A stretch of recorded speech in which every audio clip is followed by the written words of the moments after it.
Jonathan Cole's boots crunched through the frosty grass as he made his way to the chicken coop on his modest farm in Nebraska.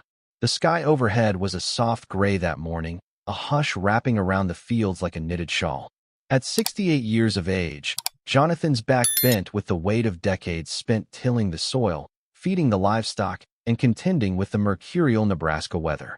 Yet he pressed on, for the rhythms of farm life comforted him. Every dawn was much the same.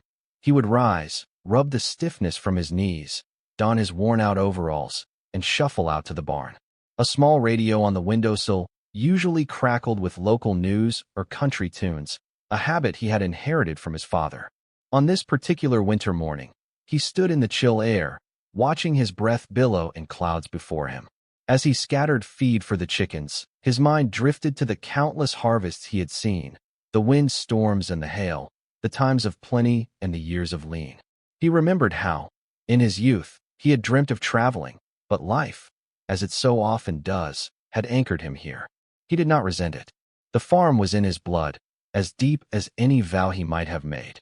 Its wide, open fields had raised him, the same fields that had raised his father and grandfather before him. And though he lived alone now, Annabelle, his wife, having passed some 5 winters ago, he felt her gentle presence in the old rocking chair on the porch, in the faint smell of lavender that sometimes lingered in the bedroom, and in the wind that swept across the plains at dusk. The day progressed as usual, with the sun climbing only lazily over the horizon, half veiled by clouds. Jonathan mended fences, repaired the rusted hinges on the barn door, and checked on the tractor engine. Lunchtime was a simple affair, a sandwich at the kitchen table, overlooking the quiet yard. Despite the unwavering routine, a certain restlessness tugged at his heart. Perhaps it was the memory of distant hopes, or the lonely hush that descended on the farm in winter. Twilight fell with a subtle hush, and Jonathan took up his chores once more. The wind began to pick up unexpectedly. The forecast had not mentioned any storms, yet a peculiar heaviness thickened the air. Clouds gathered, rolling in from the far corners of the sky like great steel-colored whales cresting the waves. Thunder, low and distant at first, muttered on the horizon. The air felt electric, more like the atmosphere before a tornado than a common winter squall. Jonathan, experienced as he was, moved quickly to secure the animals, double-checking the locks and latches.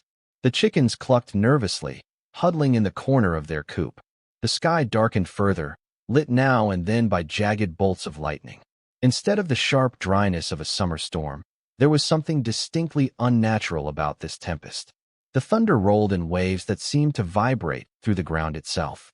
A brilliant flash lit up the fields, and Jonathan shielded his eyes.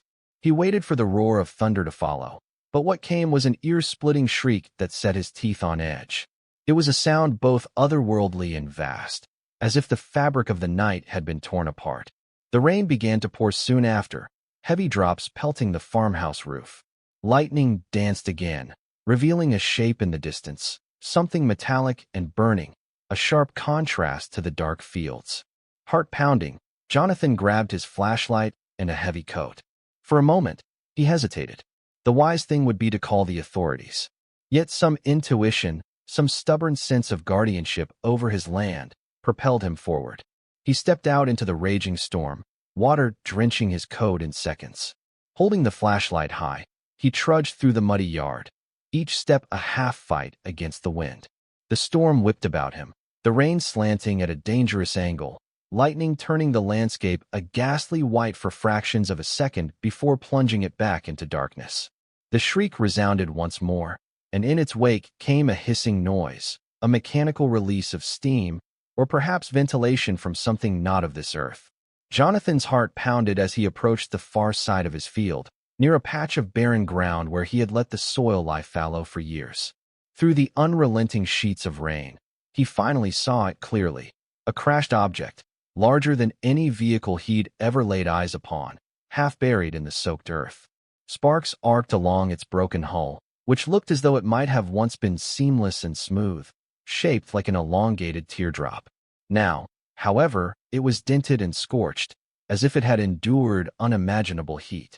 Jonathan's flashlight beam flickered over its metallic surface, and to his shock, he noticed it pulsed with an iridescent sheen under the water. The sight stirred something deep inside him. Fear, yes, but also wonder, a childlike fascination with the unimaginable. He ventured closer, squinting against the wind-driven rain. The ground was torn up in a large groove, dirt and shattered cornstalks strewn about. Lightning flashed overhead, followed by a clap of thunder that rattled Jonathan's very bones. There, near a ragged opening in the wreck, he caught a glimpse of movement. He froze, breath held, scanning the darkness. Another flicker of lightning illuminated the interior for just an instant, and in that moment, Jonathan saw the silhouette of a figure. He moved toward it. The wind howled, but he could just barely make out a ragged voice, or perhaps only a moan. Hand trembling, he directed the flashlight beam into the opening of the ship. A body lay partially pinned beneath a curved panel. When the light fell upon it, Jonathan's heart lurched in his chest. It was a woman, but not like any he had seen before. Her skin shimmered a faint silvery blue, and her hair, plastered to her face by the rain, was almost opalescent, catching the light in prismatic hues. She seemed impossibly delicate, her limbs long and slender, yet her features were undeniably human-like. She stirred under the weight of the panel, then turned her face toward him, her eyes fluttering open. Even in the darkness, Jonathan saw the depth of her gaze. There was a flicker of pleading, confusion, and fear. Without pausing to think, he rushed forward and heaved the panel aside, his old back protesting, pain flaring across his shoulders. The woman winced, letting out a soft gasp of relief as the burden lifted.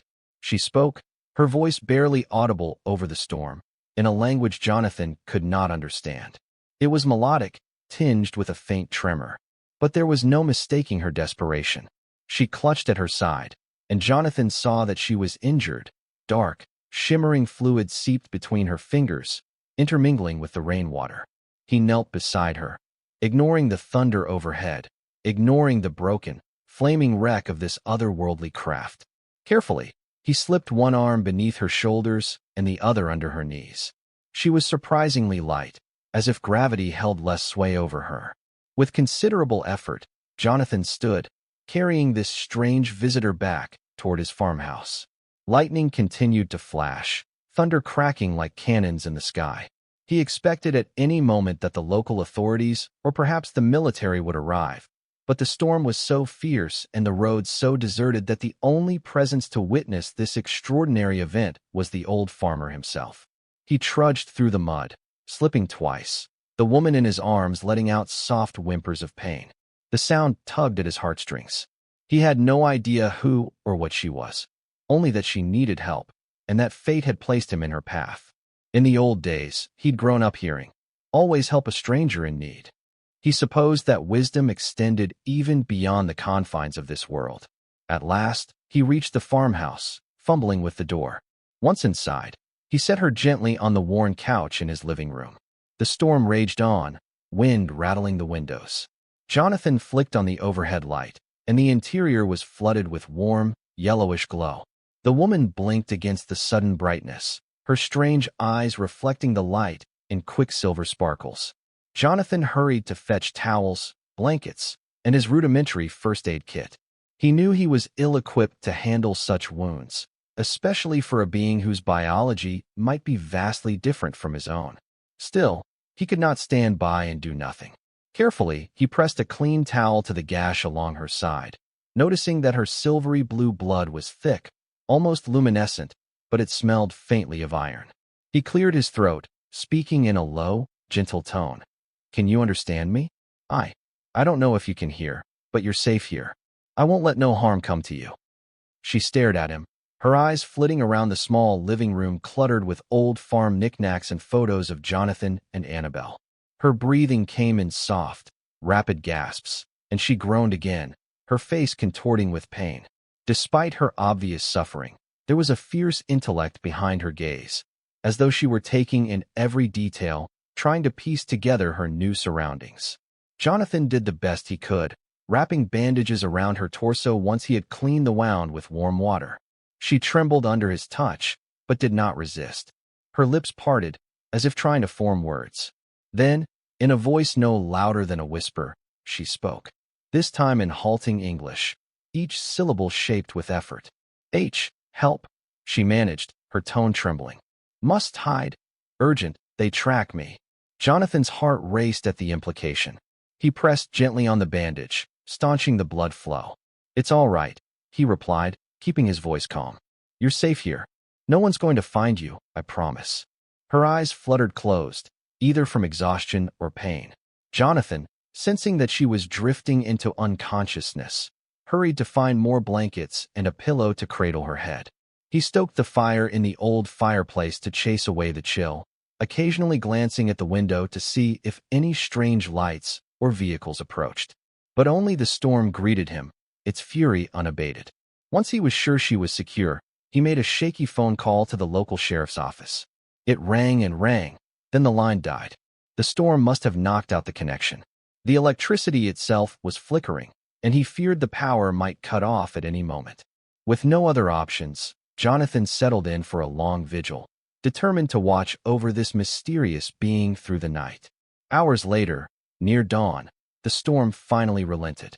Exhausted, Jonathan dozed in a chair beside the couch, the radio static playing softly in the background.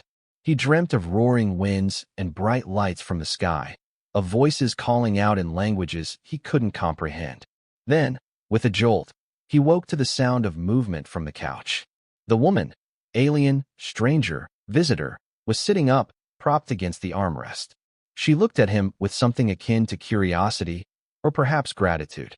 The bandages around her middle were stained a dull silver, but the bleeding appeared to have slowed. Jonathan rubbed the sleep from his eyes, offering her a hesitant smile. Good morning, he said softly. Assuming you understand me, that is. She nodded slowly, as if searching for the correct response. I do.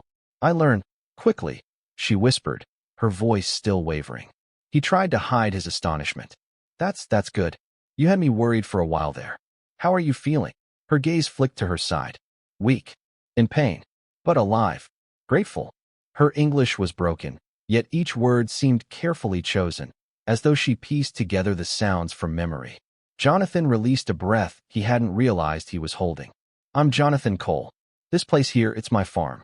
We're in a part of the world you might not know, Nebraska, in the United States of America. She blinked as though filing away the new data. Mira, she replied at length. My name is Mira. He nodded, repeating it quietly. Mira. Well, that's a pretty name. Then, as if the gravity of her situation returned to her, she clutched the blanket around her shoulders and looked toward the window. Ship destroyed. Must remain hidden. Danger hunts me. Her voice trembled on that last sentence, and Jonathan's paternal instincts kicked in once more. Well, you're safe here for the time being. You mentioned someone is after you. Who exactly? Mira's eyes darted about, as though expecting enemies to burst through the walls at any moment. She swallowed and explained, in halting phrases, that she was pursued by hunters, powerful beings who roamed the cosmos in search of certain prized individuals. Her reasons for fleeing, and the nature of these hunters, were lost in the gaps of her limited English. But the terror on her face told Jonathan enough. They would come for her, and they were relentless. He left her side briefly to peer out through the threadbare curtains. The land lay still under the early morning light, as if recovering from the storm's onslaught. The twisted wreckage of the craft smoldered in the distance, thin plumes of smoke drifting upward. His gut churned with uncertainty. If the authorities discovered that spacecraft, they would swarm the farm with investigators, journalists, and maybe even the military. If these hunters found Mira, well, he couldn't imagine what horrors might follow. Still, there was no question in his mind. He would protect her. Something about her vulnerability, her quiet courage, and the strange, gentle spark in her eyes compelled him to stand by her. Perhaps it was his nature as a caretaker, or maybe it was a faint echo of who he used to be before age and routine wrapped him in apathy. Whatever the reason, Jonathan Cole, an aging farmer, was about to embark on an adventure far beyond any life he had known. Exhausted though she was, Mira insisted on standing. Jonathan helped her to her feet, supporting her waist as they walked. She winced with each step. He led her to the small bedroom adjacent to the living room, originally a guest room, though seldom used. He gingerly laid her upon the bed, where she sank against the pillows. I'll fix us some breakfast, he murmured, unsure if she even knew the word. You must be hungry. She nodded, though her expression remained one of persistent worry. Left alone with his thoughts in the kitchen, Jonathan tried to piece together the events of the last several hours. If anyone had told him, even yesterday, that he would be nursing an alien woman back to health in his farmhouse, he'd have laughed them off. But here he was, scrambling eggs, brewing coffee, and trying to figure out how to keep her existence a secret from the world. As he worked, he picked up an old newspaper from the kitchen table. The headlines talked of political squabbles, local weather, and a big game at the state university.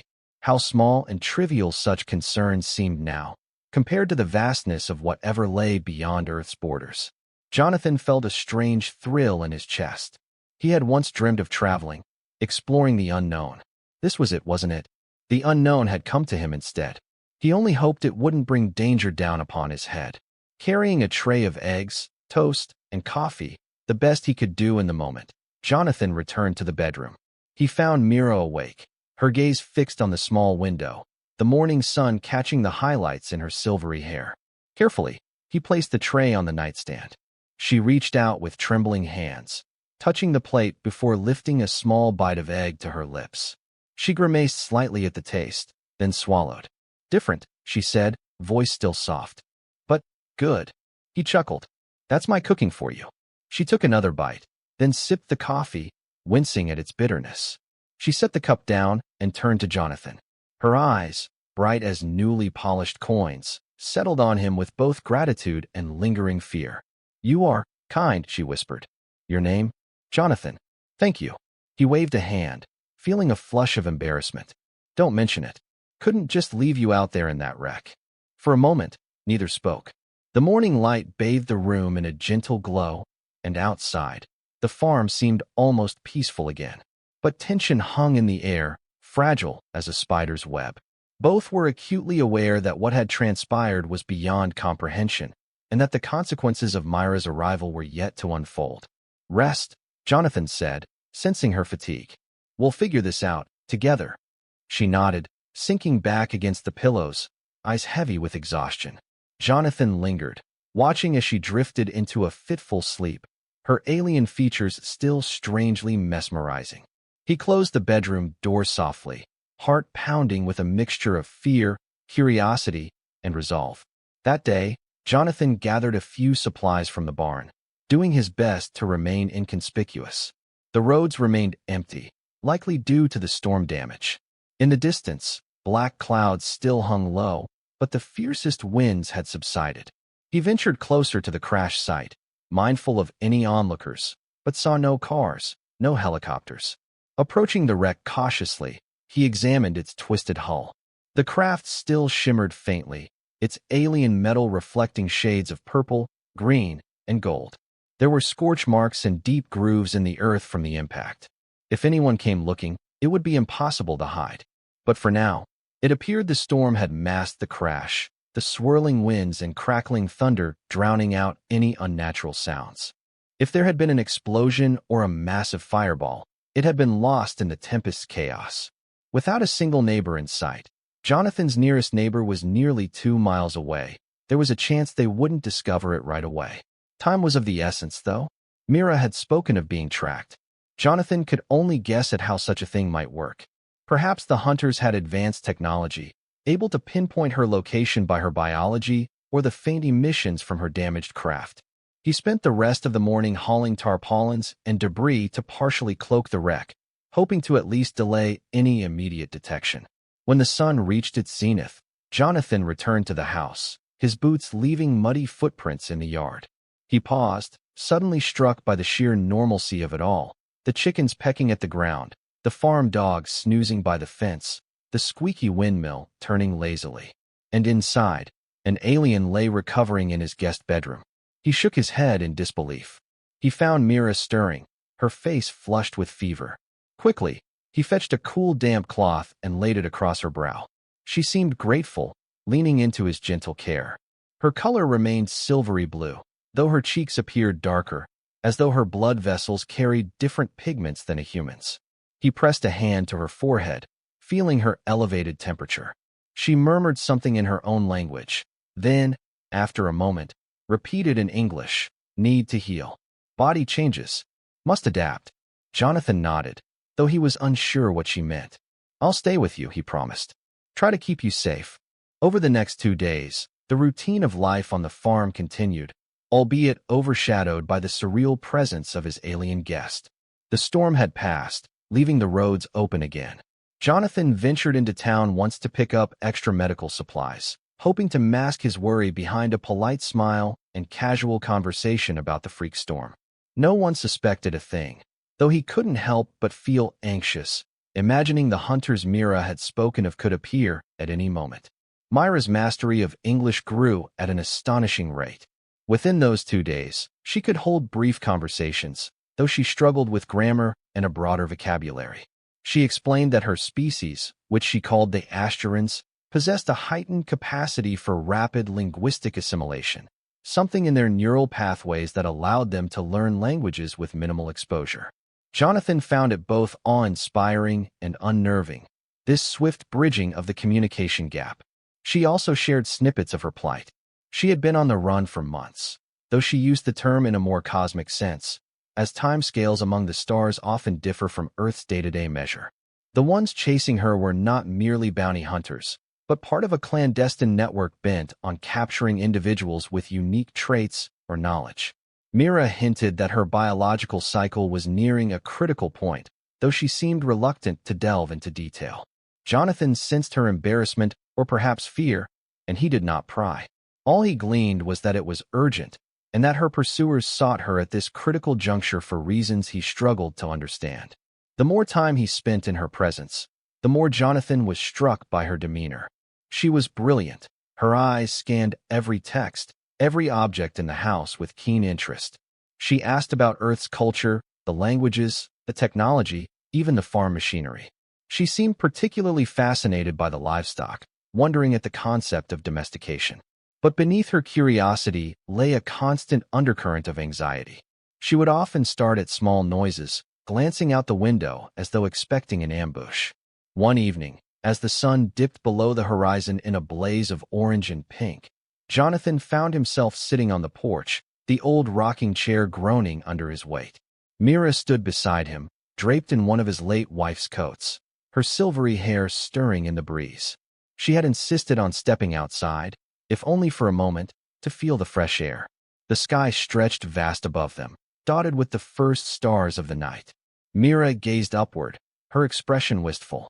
So many stars, she murmured, her English now smoother, though still accented by her native tongue. This sky is the same sky I fled across, in a way. I soared among them. Yet now, I stand here with no ship, a fugitive on a small farm. Jonathan followed her gaze, the quiet hush of the evening wrapping around them. You're safe here, for now. Nebraska might not be the center of the universe, but it's my home. I'll do what I can. She turned to look at him, her eyes soft.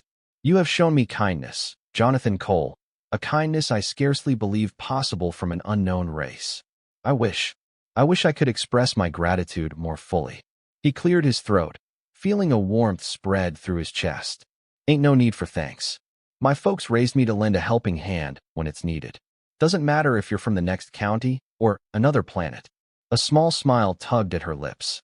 They stood in silence a moment longer, the cicadas chirping in the fields, the wind whispering through the old elm trees. Then Mira's expression grew distant. They will come, she said quietly. They always find a way. My people used to think we were safe in the wide expanse of the cosmos. But these hunters, they never stop. Jonathan studied her profile, noted the delicate ridges along her jawline, the faint luminosity of her skin. She was so different, yet her fear felt deeply human. Well, maybe they ain't bargained on meeting a stubborn old farmer who'll stand in their way, he said, trying for levity. Mira smiled at that, though a flicker of sadness haunted her eyes. You have a gentle spirit, Jonathan. But these beings, they are not to be taken lightly. In the days that followed, life settled into a tense routine. Jonathan taught Mira the basics of farm chores, mostly to occupy her mind and to keep her from fretting. She adapted quickly, though her injuries limited her movements. It became clear that her recovery involved more than just healing cuts and bruises. Her biology was adjusting to Earth's atmosphere, its microbes, and its gravitational pull. She described it as a metamorphic adaptation, a natural trait of her species, though it usually required a controlled environment. By the time a week had passed, Mira's English had improved remarkably, and she could even help gather eggs or feed the animals without too much difficulty. Jonathan, in turn, found himself enthralled by her stories of far-off star systems, cosmic wonders, and the intricacies of her culture. She spoke of dancing auroras on her homeworld, cities built into crystalline cliffs, and technology that harnessed energy from the quantum fabric of space. Her eyes lit up when she described the beauty of it all, yet a shadow always followed, a reminder that those days were gone, chased away by those who sought her. The tension in their quiet existence manifested one afternoon when a black SUV rumbled down the gravel road leading to Jonathan's farm. Mira, helping fold laundry in the living room, froze at the sound. She pressed herself against the wall, her expression stricken. Jonathan, heart hammering, told her to stay hidden in the back room. He then stepped outside to greet the newcomers with as much feigned casualness as he could muster. It turned out to be a pair of men in suits, identifying themselves as agents from an obscure federal bureau tasked with investigating meteorological anomalies. They questioned Jonathan about the recent storm, if he had seen or heard anything unusual. His mouth grew dry as he lied, saying the storm had been fierce but that he'd slept through most of it. The men seemed polite enough, but their eyes were keen, scanning his property, the barn, the fields. Jonathan felt a trickle of sweat on the back of his neck. After several tense minutes, the agents thanked him for his time and drove off, leaving Jonathan with quivering nerves. He returned to the house to find Mira pale and shaken. "They are looking for me," she said once the SUV had vanished from sight. "The hunters would have their own methods, but perhaps they have influenced your authorities to search for clues." Jonathan locked the door, though he knew it would do little good against advanced technology. "We'll just have to be more careful," he said softly, determined.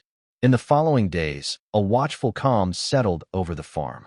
Jonathan ventured into town less frequently, and when he did, he stuck to necessities. Mira spent more time indoors, studying the books on Jonathan's shelves, a motley collection of old encyclopedias, farming manuals, and beloved novels. She devoured the knowledge, driven by a voracious intellect and the need to integrate with this new environment. Late one night, Jonathan heard a muffled cry from the guest bedroom. Rushing in, he found Mira doubled over in pain, sweat beading on her forehead. Her silvery skin glowed faintly, and she clutched at her abdomen, trembling. As he knelt at her side, she gasped, "My cycle, it nears. I cannot hold it back." Despite his confusion, he tried to comfort her, pressing a cool cloth to her face. "What do you need? Medicine? Something to help?" Her eyes slid shut, and she shook her head. It is a transformation. My body must align with the rhythms of your world, or I will die." Tears rolled down her cheeks, luminous under the faint lamplight. "I did not expect it so soon." Panic clawed at Jonathan's chest, but he forced himself to remain calm. "All right, let's think this through." In a hushed voice, Mira explained that her species underwent periodic biological cycles, akin to seasons of transformation. In a stable environment among her own kind, this cycle was a joyous renewal, guided by advanced medical wisdom and communal support. But here, in exile, with no proper facilities, she risked grave complications. The process would force her body to adapt fully to Earth's ecosystem, rewriting her cellular structure to survive in the planet's gravity, atmosphere, and microbial population. It could be lethal without certain compounds or carefully calibrated energies. Jonathan, desperate to help, rummaged through the materials she had salvaged from the wreck, among them strange devices that pulsed with alien light. With Mira's guidance, he managed to piece together a makeshift apparatus to regulate the energies in her body. She described it as a bioresonator, powered by fragments of the ship's core. The danger was that any significant signal might alert her hunters, like a beacon in the night. But they had no choice. And so, for 3 harrowing days, Jonathan watched over Mira as she endured wave after wave of transformative pain. He fed her warm broths, held her hand when she cried out in agony, and operated the alien device under her instructions, adjusting knobs that crackled with swirling violet currents. Her skin shifted in color, alternating between soft blues and radiant silver. She convulsed at times, then fell into exhausted slumber, her breathing shallow. On the fourth day, she awoke with a calmness that startled Jonathan. The pain lines were gone from her face, replaced by a serene glow. When she rose, she moved with a quiet strength, as though her body now harmonized with the Earth's environment. She looked at him, tears of relief glistening in her eyes. "Thank you," she whispered. "You saved my life." He exhaled a shaky breath, overcome with relief. "Wasn't about to let you go through that alone." In that moment, an unspoken bond crystallized between them, forged in hardship and compassion. Mira reached out and gently touched his cheek, her gratitude radiating from her gaze. Jonathan felt the stirrings of emotions he had not dared to entertain since Annabelle's passing. This was more than mere obligation or pity. A deeper affection had taken root, unexpected yet profound. But the quiet interlude did not last. Days later, the hunters arrived. It happened at dusk, the golden light casting long shadows across the fields.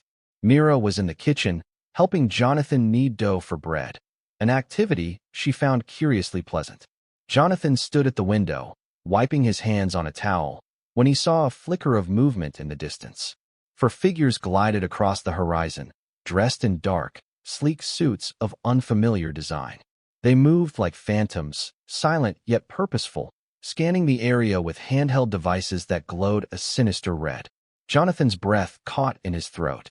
"Mira," he whispered, "they're here." Her face blanched. "We must hide." No, it is too late. They have found my trail." A tense hush enveloped the farmhouse. Jonathan considered calling the authorities, but remembered those federal agents. Could he trust anyone? Would they even be a match for these advanced hunters? Probably not. Together, they quickly barricaded the doors and windows, though they knew such defenses would be feeble. Mira clung to the bioresonator, her eyes reflecting steely resolve. "We can't run," she murmured. "But perhaps we can fight." Jonathan swallowed hard. He was no soldier, just an aging farmer with a shotgun and a strong sense of responsibility. Yet he would not abandon Mira. He retrieved the old firearm from his closet, loading it with trembling hands. Mira glanced at it, her expression a blend of surprise and gratitude. A sudden flash of movement outside the kitchen window signaled the hunter's arrival. One of them, taller and more imposing than the others, raised a palm device. A brilliant beam shot forth, disintegrating the wooden door in an instant. Jonathan staggered back, shielding his face from flying splinters. Mira seized his arm, pulling him into the hallway just as another beam scorched the wall behind them. Jonathan's heart pounded as they retreated deeper into the house. The hunter's footsteps were unnervingly quiet, as though they glided rather than walked. He raised the shotgun, peering around the corner. The tall hunter stepped into the living room, scanning for life signs. Jonathan fired, the blast echoing through the house. The hunter staggered, a piece of his strange armor blasted away, but he remained standing. Mira activated the bioresonator, pointing it at the intruder. A pulse of violet energy erupted, colliding with the hunter in a burst of crackling sparks. He hissed, an unearthly sound, and stumbled back, allowing Jonathan and Mira to dart into the next room. But more hunters closed in from the back of the house, cornering them. A female hunter with sleek, white hair pinned Mira with a gaze that gleamed with ruthless intent. In a voice dripping with contempt, she hissed, "The fugitive. We have come too far to lose you now." Jonathan leveled his shotgun. "Stay away from her," he roared, firing again. This time, the slug slammed into the female hunter's shoulder, forcing her to drop her device. She snarled, her eyes flaring with cold fury. Another hunter raised a weapon at Jonathan, but Mira intervened with the bioresonator. Energy crackled in the air as the resonator clashed with advanced alien technology. The house shook, windows shattering from the overload. Jonathan fought to remain steady, his ears ringing from the concussive blasts. Mira, teeth gritted, unleashed another wave of energy that forced the hunters to their knees. Then, in the midst of the chaos, a swirling, iridescent gateway materialized in the yard. From its center stepped a group of robed figures, their features grave and commanding. The hunters recoiled in shock. Mira's eyes widened. "The council," she breathed. The robed figures raised their arms, and a radiant field of light enveloped the farmhouse. The hunters tried to break free, but the field immobilized them. Jonathan lowered his shotgun, stunned. Mira sank to her knees, relief and terror warring on her face. One of the robed figures, an elderly being with a crown-like structure of tendrils around his head, spoke in a resonant voice that seemed to fill the air with authority. "These transgressions end now," he declared. "You have violated interstellar accords by hunting on this planet, endangering its inhabitants." The hunters, pinned by the luminous field, glared in silent rage. The robed figures turned their attention to Mira, who trembled. "Mira of Astura," said the lead counselor. "You have invoked our protection by the ancient rites. We have traced the anomaly signals, and we are here to judge the matter." Mira's voice shook. I was fleeing for my life. They sought to capture me at the critical juncture of my cycle, to exploit my biologic uniqueness." The counselor nodded gravely. "Your claim holds merit. We have evidence of their violation. The question remains, what shall be your fate now?" Jonathan, struggling to process what he was witnessing, stepped forward. "She deserves to be free. She deserves a life without fear." The counselor regarded him, his alien eyes unreadable. "You speak with conviction, human. You sheltered this one at great risk to yourself. Tell me, what do you propose for her future?" Jonathan swallowed, fighting the dryness in his throat. "Let her stay here, if she wants. I know she can't go back to her home, not safely. She's already adapted to life on Earth. She deserves a choice." Mira's gaze locked on Jonathan, tears filling her eyes. "Jonathan has shown me kindness beyond measure," she whispered. "I do not wish to run anymore. I wish to stay, here, on Earth, with him." The counselor looked from Mira to Jonathan, then to the subdued hunters. Finally, he spoke. "Very well. We shall escort these criminals away to face interstellar justice. Mira of Astura, you may remain here. Your biology is now suited for life on Earth, though the ramifications of your choice will bind you to this planet's destiny." "Are you certain?" Mira nodded, her expression unwavering. "I am certain." With that, the counselors opened another swirling portal. The imprisoned hunters were drawn into its depths, howling in defeat. The portal closed with a surge of light, leaving behind only the robed council and a silence heavy with aftermath. The lead figure raised a hand in solemn farewell. "May peace guide your path, Mira of Astura," he intoned. "And may you, Jonathan Cole, find fulfillment in the bond you share. The cosmos is vast, yet compassion bridges its distances." Then, as quickly as they had arrived, the counselors vanished, leaving only a faint shimmer in the air. The farmhouse stood battered, half ruined from the fight, but still standing. Jonathan looked at Mira, saw the exhaustion etched on her face, and opened his arms. She fell into his embrace, tears slipping down her cheeks. The months that followed were a whirlwind of rebuilding. Jonathan repaired the farmhouse with Mira's help, her technology speeding the process in ways he could never have imagined. Quietly, life resumed, though the knowledge of what had transpired weighed heavily on them. The local authorities never discovered the full truth. By the time any investigators bothered to check the crater site, it was empty. Mira's ship had been dismantled, salvaged for parts, the evidence whisked away by the robed council. During that time, Jonathan and Mira grew closer, bound by shared secrets and a tenderness that transcended their differences. She learned to cook simple meals, though she always joked that Earth cuisine was bizarre to her palate. He, in turn, marveled at her intellect and her childlike wonder at the mundane things he had long taken for granted. Rainbows after a storm, the laughter of children in town, the subtle changing colors of the cornfields with the passing seasons. In time, their closeness deepened into a love neither had anticipated.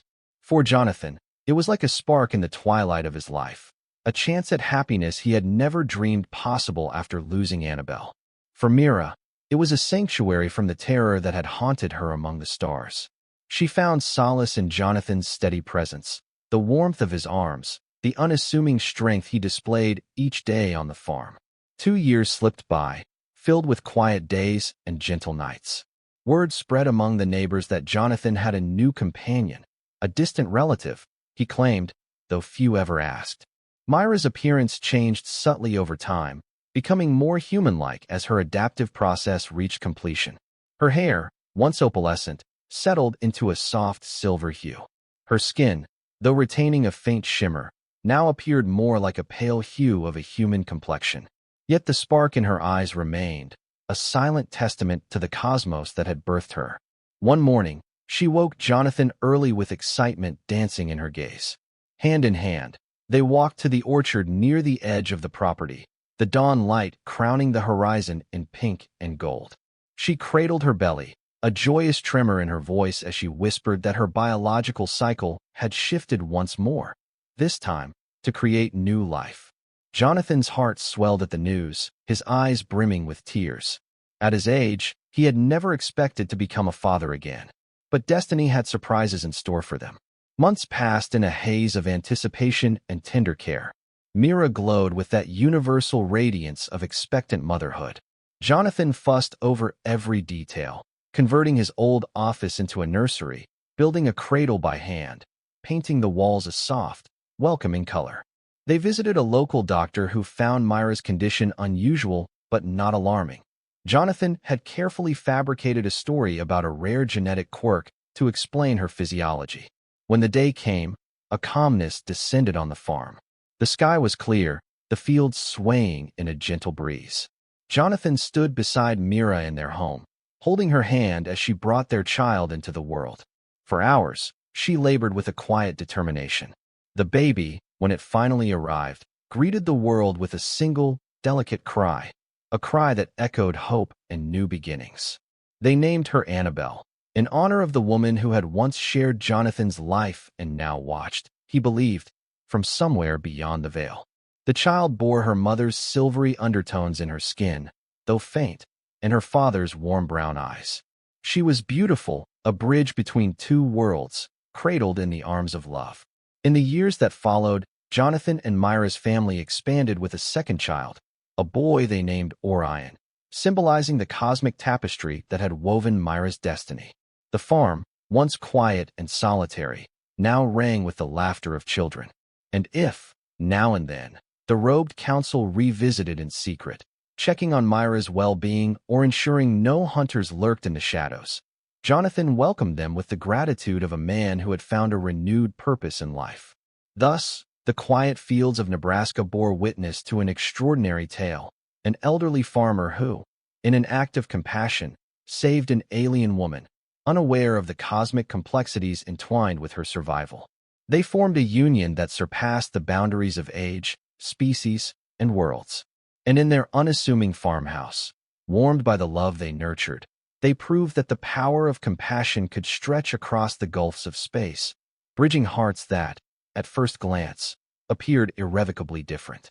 In the end, the story of Jonathan Cole and Mira of Astura concluded not in tragedy or isolation, but in the everyday miracles of a life shared, a love that bloomed amid the cornfields of an unremarkable patch of earth, yet resonated with the quiet grandeur of the stars above. They lived contentedly, raising two extraordinary children who carried within them the echoes of distant galaxies. The once lonely farm became a haven of life and laughter, proving that hope, trust, and love are forces stronger than any cosmic threat. And so they found their happy ending in each other's arms, as the sun set gently over the Nebraska fields, painting the sky with a palette of gold, lavender, and rose, colors reminiscent of a cosmos still filled with untold wonders.